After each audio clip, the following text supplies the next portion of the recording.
అలా ఇంకేం లేదులే అంతే అంతే మోనోలిథిక్ అంటారు వీటిని ఏమంటారు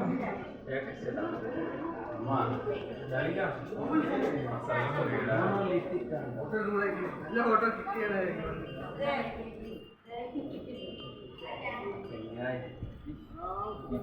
वीडियो को